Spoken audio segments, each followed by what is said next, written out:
For those of you who have been living under a rock, WrestleMania is officially in Philadelphia this weekend, and our floor manager, Lucas, cannot be more excited for it. Unfortunately for Lucas, we're going to bore him with every other sport besides WrestleMania on this episode, although there is a lot that happened in the Philadelphia sports world between the Phillies, Sixers, and Flyers, so we're going to get into that here on this episode of Sports Talk Philadelphia.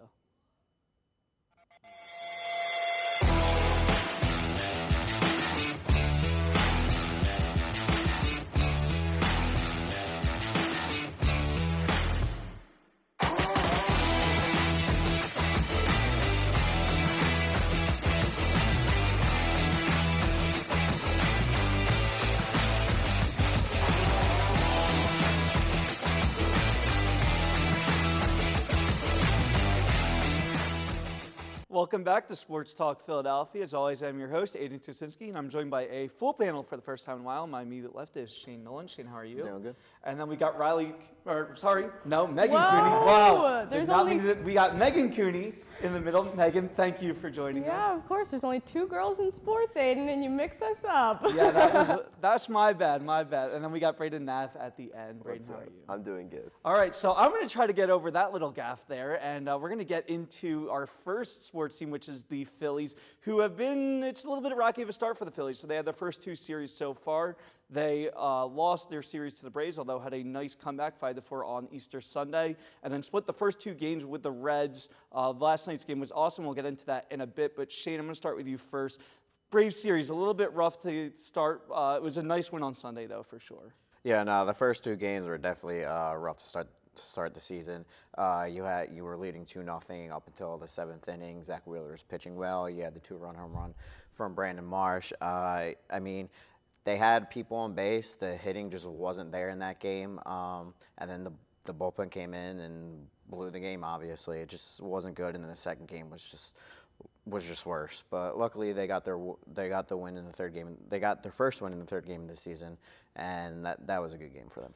Yeah, and Megan, that third game was really good to see. The Phillies started down, got some good offensive production from Turner, got a nice hit from Bohm as well. It's good to see those guys that are supposed to be your paid stars get those big hits late in the game. Yeah, it was definitely optimistic and hopeful. We needed that third game win because I think the first two really was a rough start to the season for us, especially with just, like you said, seeing our top players do what they're supposed to do is super encouraging. I mean, Zach Wheeler pitched a great game the first game out, so I think it was just maybe them finding their footing, but definitely good to see them win the third game because, like I said, I think fans needed to see that or else we would have been a little angry. Yeah, a guy that definitely needed to get going is Bryce Harper, and boy did he do it in his second game against the Reds.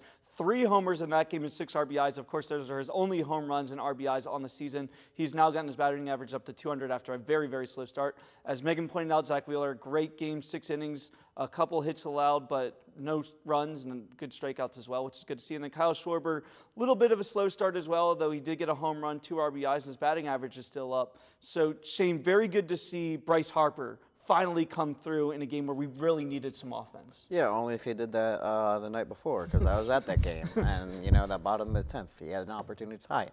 But no, yeah, I mean, he didn't play much in spring training, and he had back spasms in spring training, which held him out from a couple games. So he didn't really get anything going there. And then he's never really a player to get off to a good. I mean, in his career, never been off to a good start in April. But yeah, just to see what he did the other night, 3 home runs, going 3 for 4. He almost went 4 for 4, but it was a nice play out in center field. Robbed him of another RBI. He would have had 7 RBIs in that game. But yeah, it was great to see him break out. It was only a matter of time. He was hitting the ball. He was hitting the ball hard too, but he was just hitting it right at people, or he was getting robbed of nice defensive plays. But yeah, it's good to see what he did that night, the other night. Yeah, one of those home runs was also a grand slam, and now becomes the third Philly to hit 3 home runs at Citizens Bank Park, joining Jason Worth and Ryan Howard. Megan, very good to see Zach Wheeler pitch very well, especially with Aaron Nola struggling in that second game. The Phillies are going to need consistency between those 1 and 2, And the fact that Wheeler looks so good right away is a very good sign. Yeah, it's super optimistic. I feel like Wheeler definitely, like you said, pitching 6 innings, having no runs, 5 hits, is definitely looking good for him. Nola, I guess I could ask a little bit more, but I feel like they're our top 2 guys at the moment, and like you said, it's super good to see him bringing it already for the first game, the home opener. It was super optimistic. And then, yeah, I mean, Bryce Harper with the Reds was absolutely phenomenal. I just wanted to sneak that in there because that was great. Yeah, really, really good to see that, like I said. And it is frustrating to see Aaron Nola struggle the way that he did, allowed the most hits that he's ever had in an outing, allowed a lot of runs as well. So hopefully he can get it together. Although we've seen Nola get off to slow starts before and really pick it up in the middle of the season and the last couple of years, the end of the season as well. So hopefully that can happen for him. And when you see these series coming up, the Phillies have to feel very, very optimistic, which is a word that Megan's used a couple of times. But I would agree that it's a really good word to use when you see that they're going to be playing the Nationals in their next 3, and then after that the Cardinals, who have played a little bit well, although they did struggle against the Dodgers, took a couple of games from the Padres. So Braden, I'm going to go to you for this one. When you see the way that the Phillies are playing right now, when you see the games coming up, you've got to feel pretty good about where they're at, even though they did get off to a bit of a slow start in that first series. Oh, definitely. Slow start was against the Braves, obviously tough team. But seeing what Bryce Harper just did, how can you not be excited about the games coming up? And especially against his old team in the Nationals. I always love that in all sports when you play the old team. Especially with this, he's coming off his best game this season. We'll see if the Reds game does play. But especially against the Nationals, I can't wait to see it. Yeah, one of the guys that really struggled as well in this recent games was Connor Brogdon, who the Phillies just designated for assignment. So basically they cut him after his poor performance against the Reds. Shane, this was a guy that pitched really, really well for the Phillies in 22, and the last 2 years has just really struggled. So it's unfortunate to see that he's no longer going to be on the team. Yeah, it is. I mean, he just didn't have his stuff those first 3 games that he came in to pitch. I mean, when he came in that 10th inning, it was just like, why are you bringing him in? He didn't play well the first 2 games. I mean, he just wasn't pitching well. He wasn't locating his pitches and everything, and it's sad to see. But I mean, you had to let him go. Yeah, and like I said, so 6 games coming up for the Phillies. Megan, how are you feeling about how they're going to do in these 6 games? I feel like I'm fairly optimistic. The Nationals just lost their series to the Reds, and right now I feel like we're looking pretty good against the Reds. I don't want to speak too soon, knock on wood, but I feel like, so I'm pretty optimistic for them. Like Braden said, it's always interesting to see old players playing their old teams, so I'm excited to see what Harper does, especially after the game he just came off.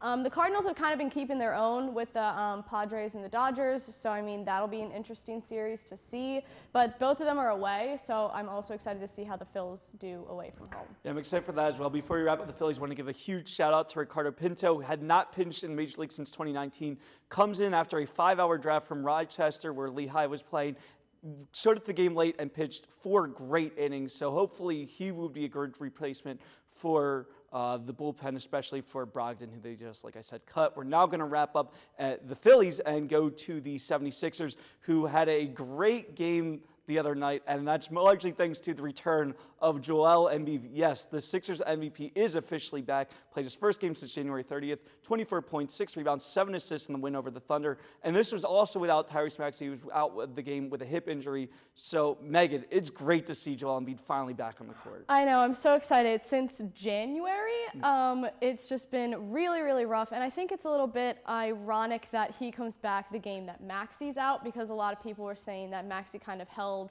the team as close and much together as he could while Embiid was gone. So it's definitely exciting to see him back. I know that Nick Nurse was saying he's not going to obviously play his full minutes. He's not going to be at his full potential. But it was exciting. He scored 28 points this game, so I feel like it's definitely hopeful for him getting back out there and kind of starting his groove back a little bit. So. Yeah, and even with Embiid, the Sixers still struggled at certain points in this game. But Braden, when Embiid needed to step up, he absolutely did. When the team needed to step up, they did. And I feel like with Embiid back on the court, that just gives everyone so much more confidence. Oh, it does. And like you said, we needed someone to step up. Obviously, we have Maxey, but having Embiid back, finally back, the big guy to step up and bring the whole team forward, I'm super excited. Let's get Maxey back, and playoffs are looking better. I can't wait.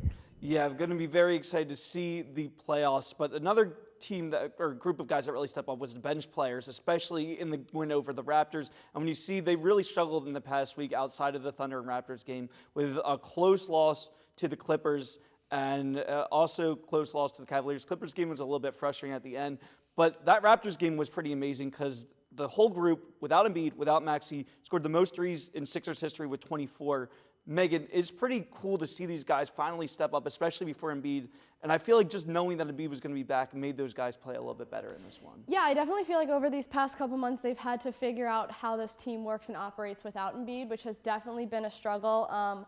With Embiid, I know they were doing pretty solid, but I think without, they've gone around 14 to 27, which is a little rough, but I definitely feel like finding their groove and, maybe just even the sheer prospect of Embiid's impending return just gave them the confidence to do what they did against the Raptors, and I feel like it was a pretty good game. So. Yeah, and one guy that really stepped up was Kelly Oubre in these last couple of games. 25 points over the Thunder, and that was after his season-high 32 against the Raptors. Braden, Oubre's been someone that got off to a really fast start with the whole accident story. He did not play in a couple of games. Came back and he really looked like the same player that he was at the beginning of the year, but he finally seems like he's turning into that player again. And now that you have Embiid back, Maxey will be back soon. Really good to see that this might be the three guys that the Sixers rely on for a postseason run. Definitely, and I think especially that we realize Tobias Harris is not that third guy. As much as we all want him to, he's not. And we need that third guy, and with Kelly Oubre playing the way he is, like I just said, he's our third guy, and yes, everyone should be very excited if Oubre keeps playing the way he's playing. Yeah, and the Sixers, there's not a whole lot of games left for the Sixers, and they definitely want to get out of the play-in, which they're still stuck in right now. Unfortunately, they're still the 8th seed behind the Heat, and just a few games up on the Chicago Bulls, who were looking like they're about to be a 500 team, but still can't really get there. And the Hawks, although they're playing a little bit better, they still don't look like that great of a playoff team. So, Aidan, obviously the goal for the Sixers is to get out of the play-in, but if they're stuck in the play-in, they'll have to play. If they can win their first game, they'll be the 7th seed playing the 2 seed Bucks. If they get in the 8th seed, they have to play the 1 seed Celtics. Really not easy starts to the playoffs, no matter what happens for the Sixers right now. No, and I would like it if we are not in the play-in tournament, because chances are if we get in the play-in tournament or get through the play-in tournament, with Embiid back, I think we're definitely going to put up a fight, but you would like for the first round not to play the best teams in your conference. But I mean, especially going up, now we're kind of going ahead a little bit, but like that, the first game coming against the Heat is going to be crucial because that's that 7th place team that's right ahead of us. Yeah, and Megan, when you see the way that some of these bench players have played, Campaign's really stepped up. You've seen some of the centers also step up. Paul Reed had a pretty good game as well. You hope that these guys can keep improving like this because although you want to rely on your starters as you get closer to the end of the season, those bench players become really key in certain moments of the playoffs. Yeah, I mean, definitely, like you said, Oubre has been super key in his movements and definitely just, I feel like they've had to step up in general. When you lose a major player like Embiid, you're going to have to step up. You can't have Maxey and you can't have these people just absolutely carrying the team because it's not possible, and it has to just, they have to step up. I am interested to see what they do against the Heat coming up. Like Braden mentioned, they are the 7th-ranked team, so they're right above us. So I definitely feel like it's going to be interesting to see what they do and how they play out against them. Yeah, before we move on the schedule, I do want to point out something that happened last week. So I mentioned the Clippers game, really close game, and there was a play at the very end where Oubre he got fouled. They didn't call a foul, and him and Nick Nurse were very, very frustrated. Braden, it's rare to see two guys get that frustrated, and Oubre ended up getting fined.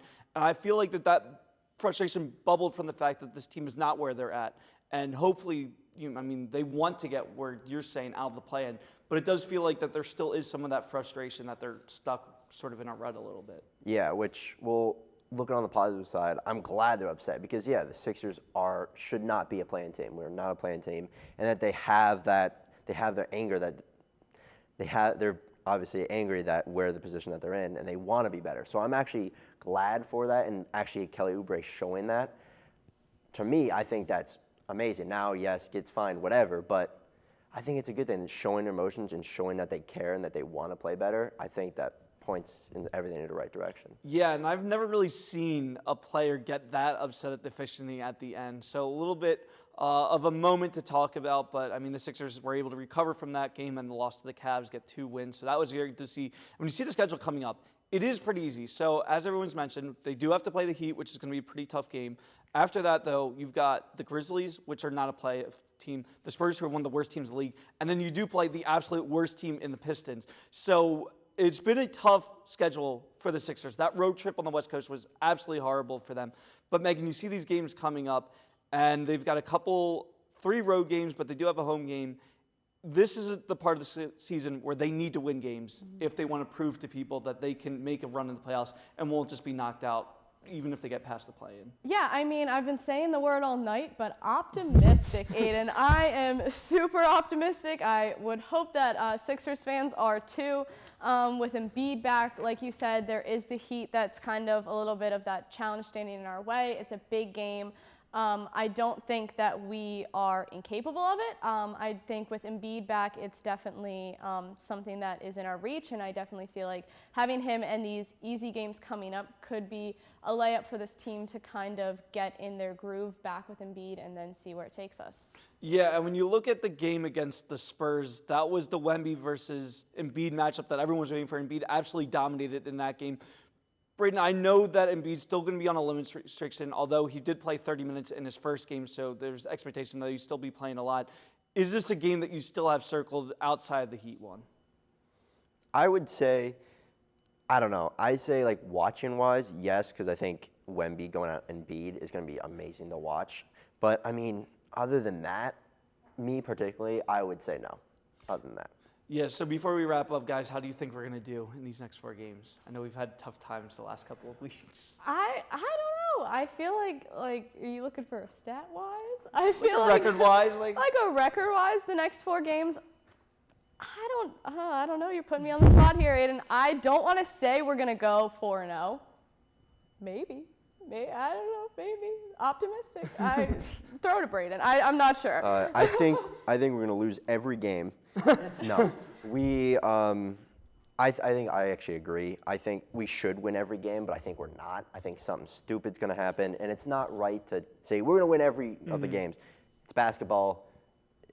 Things happen. I think we're going to win at least 3 of the 4. Yeah, as long as one of those 3 against the Heat, I think people will be very happy about that. But that is a game that does feel the Sixers have to be. Now, we're going to use that word optimistic and flip it a little bit because that's the absolute opposite feeling that I have about the Philadelphia Flyers right now. And that's mostly because some of the games that they played against, it has not been good. So their worst loss, obviously, was the loss against the Blackhawks, 5-1. That was not a good game. They also lost to the Canadiens 4-1. The Islanders game made me feel a little bit better, but that was still a 4-3 loss in overtime. So Shane, I'm going to pass it to you because we've mentioned the Flyers have lost to some bad teams before, but I don't think I remember a time when they lost a team as bad as the Blackhawks. No, that game was not a good game at all. I mean, you're in a playoff race right now. You're in 3rd place in your division, and you're at home, and you play like that and lose like that to the worst team in the league. That was not a great game by them. Defense wasn't good. Urson wasn't good. I don't know what to say about that loss. That was just a horrible loss. Yeah, not a good loss. And it's also important to point out that the Canadiens are the worst team in the Atlantic. So that's 2 losses that they've had in the past week to 2 teams that are in last place in their division. Now, the Islanders game did make me feel a little bit better. And a big reason for that is Ivan Fedotov, that's how you pronounce it, who was drafted by the Flyers a while ago, was in Russia for the past 9 seasons or so, finally gets a chance to play with the Flyers and play better than Earson did in the Islanders game. So that makes me feel a little bit better that we maybe have a competent backup goaltender. Yeah, I mean, he gets put in the second to start the second period, and he gets tested on a very difficult shot with not arguably, the Islanders' best player, Matthew Barzal, in a breakaway, and he just stands tall. He's out at the top of the crease. He stands tall and is challenging Barzal, and he gloves it down and covers it. I mean, that was just a great save by him to see that, and to kind of see a real tester for him right away when he gets put in the game. And he looked good against the Islanders. He made some really tough saves and everything. So to be able to adjust from playing over in Russia to coming over to America and playing in the NHL, he looked really good. Now, are you worried about the way that Earson played against the Blackhawks and also started against the Islanders? Because right now he is the Flyers' starting goalie. So to see him struggle against some of these teams like that. Doesn't make me feel very good. No, I just think he's played a lot because of the whole Carter Hart situation and everything. I mean, he's been having to play so many games because they don't have a competent backup, or didn't at least. And I think he was just getting worn out. I mean, there was a lot of these games he was giving up short side chances, and some of those he never hardly ever gives up those. So yeah, I just think he gets a rest now with Fedotov coming over, and I just think it's he just needs some rest. Yeah, hopefully Fedotov keeps playing like this, especially if Urson struggles, because having 2 goalies this late in the season, give Urson some rest before the playoffs.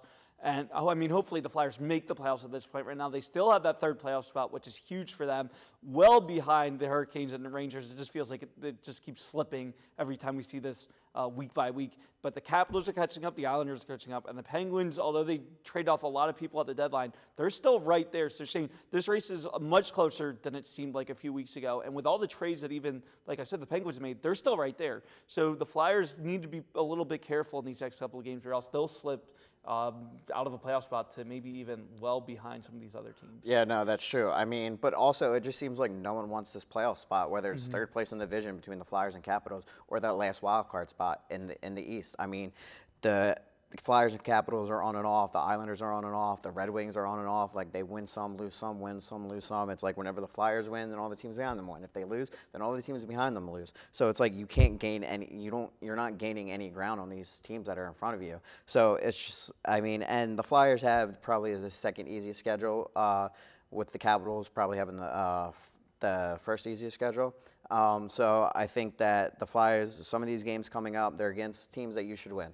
So I think that they gotta get back to playing how they were playing a couple weeks ago, and for majority of the season.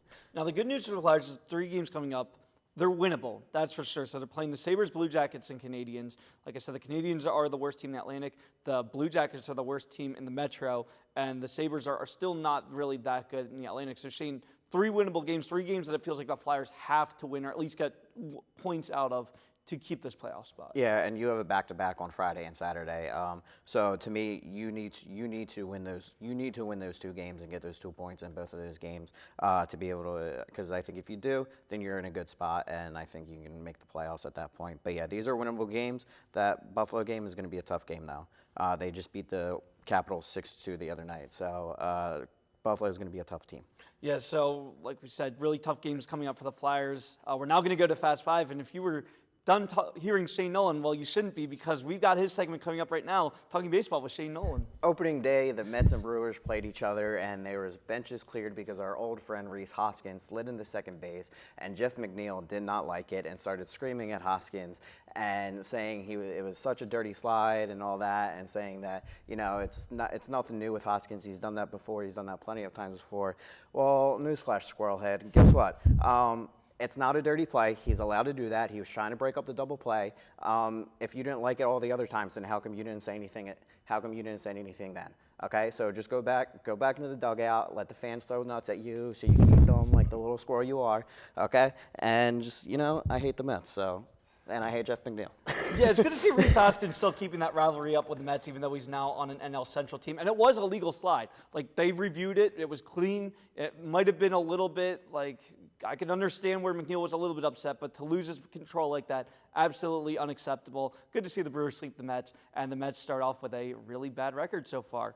We're now going to go to Braden. There is a couple of guys up for for Rookie of the Year in the NBA, but it seems like there's one favorite. Yeah, I think it's Chet Holmgren. No, Wembanyama, obviously. I mean, he's insane. I mean, 21 points, 10.5 rebounds, 3.2 assists, but it's the main guy on the team. Who cares? And 3.5 blocks, which I think is probably the craziest stat on there. It's crazy, but he's obviously MVP, going to be the Rookie of the Year. Sorry, and to be fair, Chet Holmgren is actually playing really good. It's just he got injured last season, and now he's playing with Wemby. So it's going to be Wemby, but that is what it is. One of the really interesting things, too, is that Wemby's made a little bit of a campaign for himself for Defensive Player of the Year. I know Rudy Gobert's a little bit unhappy with that, but the way that Wemby's played, really good to see from him. We're now going to go to Megan. The Celtics, by far the best team in the Eastern Conference. But do you think that they have a chance to win the NBA Finals? Win, I'm not sure. Get there, obviously, yes. I personally feel like the Celtics haven't been in the finals since 2022, which is only like 2 years ago, so it's not like haven't been for a while. But they've definitely, just looks-wise, physicality-wise, out there, you look at the Celtics and they just are a very, very strong team. They came back from last season kind of relying on their three-point game. And now they have, and I feel like I'm going to butcher this poor man's name, but Porzingis in there. And he is just a powerhouse of a center, and I feel like he's really helped them in the rebound situation and kind of not having them rely so much on their three-pointers, which I feel like has gotten them in the position that they are right now. Win, like I said, I'm not sure, but get there, definitely. Yeah, there's definitely a lot of competition in the Western Conference, so we'll have to wait and see how the Celtics do, if they can even make it to the finals. We're now going to throw out this question to everyone. How's everyone's brackets doing? Here's my thing. My bracket's messed up like everyone else's, but I want to take a minute to say screw NC State, because now we have no more Jared McCain dancing videos from Duke winning. So screw you, NC State. And that's all I have to say. So I didn't make a bracket, everyone. Okay. So calm down before everyone gets on me. But I feel like looking at the what's bound to be the Final Four and hopefully what makes it to the 2, my money's on Purdue and UConn. Yeah, But those are two good teams. So my men's one's really messed up. Actually, my mom's probably going to win the group that we're all in because she picked UConn and the NC State to get to the Final Four. So good for her. I will say my women's bracket looking great. I got 3 out of the 4 teams. The only one that didn't make it was Stanford. So a little bit disappointing. Shane, how's your bracket doing? I did not do a bracket. Oh, that's obviously. right. Yeah, that's right. Forgot Yeah. about that. Yeah. Every week, Aidan. Yeah, I know. Well, hopefully you'll make an NHL bracket. I So will. before we wrap up the show, we're going to do another of my public enemies list. And this week, it's another owner. It's Jerry Reinsdorf. I mean, this one's completely obvious. As a White Sox fan, it is so disappointing to see the product that has been put on the field. Yes, they did win the game against the Braves, but that's after they were completely shut out. They look incompetent hitting. They got 3 hits on opening day. By the way, this is the same guy that owns the Bulls as well, a team that has not made it to the championship since 1998 with Michael Jordan. And if it wasn't for Michael Jordan, no one would have any idea who Jerry Reinsdorf is. So when you look at the 2 teams that he owns, they are not competent teams. They barely make the playoffs. When they make the playoffs, you know they're going to be eliminated right away. And I really do think that he needs to sell the team. There's talks of the White Sox moving to Nashville. I think that would be a huge mistake. I think that they need to stay in Chicago. They're a team that's been in Chicago for their entire existence. And to talk about moving them, that's a complete move. You already see what's happening in Oakland with that. So I really do think that Reinsdorf needs to sell the team, keep the White Sox in Chicago. And that wraps up this episode of Sports Talk Philadelphia. Thanks so much for watching. As always, check us out on social media at Sports Talk LTV on Twitter and Instagram. We thank Megan Cooney so much for joining us this week. Make sure to check out Sportsline when it comes out this week. And make sure to look for this episode and future episodes. Thanks for watching. Make sure to watch us next week.